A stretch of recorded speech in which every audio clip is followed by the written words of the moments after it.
தமிழக சட்டமன்ற தேர்தல் வருகிற ஏப்ரல் 23ஆம் தேதி நடைபெறும் என தேர்தல் ஆணையம் அறிவித்திருக்கிறது. இந்த சூழலில்தான் அனைத்து அரசியல் கட்சிகளும் தேர்தல் வேலைகளில் பரபரப்பாக இயங்கி வருகின்றன. தேர்தலுக்கு 11 மாதங்களுக்கு முன்பே கூட்டணி வைத்த அதிமுக, பாஜக கூட்டணியில் தற்போது அன்புமணி தரப்பு பாட்டாளி மக்கள் கட்சி, டிடிவி தினகரனின் அம்மா மக்கள் முன்னேற்ற கழகம், தமிழ் மாநில காங்கிரஸ் உள்ளிட்ட கட்சிகள் இணைந்துள்ளன. தேமுதிக வராததால் பாமக மற்றும் அமமுகவுக்கு கூடுதல் தொகுதி கிடைக்கும் என்று எதிர்பார்க்கப்படுகிறது. இந்த சூழ்நிலையில்தான் நாளைய தினம் தமிழ்நாடு பாஜக தேர்தல் பொறுப்பாளர் பியூஷ் கோயல் சென்னை வரவிருப்பதாக சொல்லப்படுகிறது. அவர் வந்த பிறகு அதிமுக தலைமை அவருடன் அதிகாரப்பூர்வமான தொகுதி பங்கீடு குறித்து பேச்சுவார்த்தையில் ஈடுபடும் என்று சொல்லப்படுகிறது.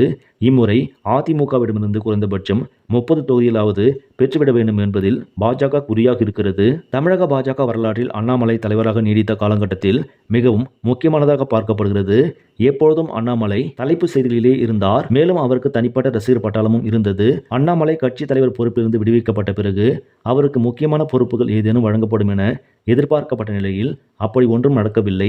இதனால் அண்ணாமலை அதிருப்தியில் இருந்ததாக சொல்லப்படுகிறது. அதனால்தான் 2026 சட்டமன்ற தேர்தல் வேலைகளிலும் அவர் பெரிதாக ஈடுபாடும் காட்டவில்லை. இப்படிப்பட்ட ஒரு சூழ்நிலையில்தான் இந்த சட்டமன்ற தேர்தலில் அண்ணாமலை போட்டியிடப் போவதாக சொல்லப்படுகிறது.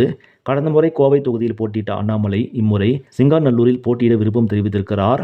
ஆனால் கோயம்புத்தூர் மண்டலத்துக்கு அதிமுக ஒரே ஒரு தொகுதியை தான் பாஜகவுக்கு தரவிருப்பதால் அதிமுக தலைமை அண்ணாமலையை பல்லடம் தொகுதியில் போட்டியிட வலியுறுத்தி வருவதாகவும் சொல்லப்படுகிறது. இந்த சூழ்நிலையில்தான் அண்ணாமலை தனது தொண்டர்களுடன் கோயம்புத்தூர் பகுதியில் தீவிர ஆலோசனை மேற்கொண்டு வருகிறார். சிங்காநல்லூரில் போட்டியிடலாமா என்பது குறித்து ஆலோசித்து வருவதாக சொல்லப்படுகிறது.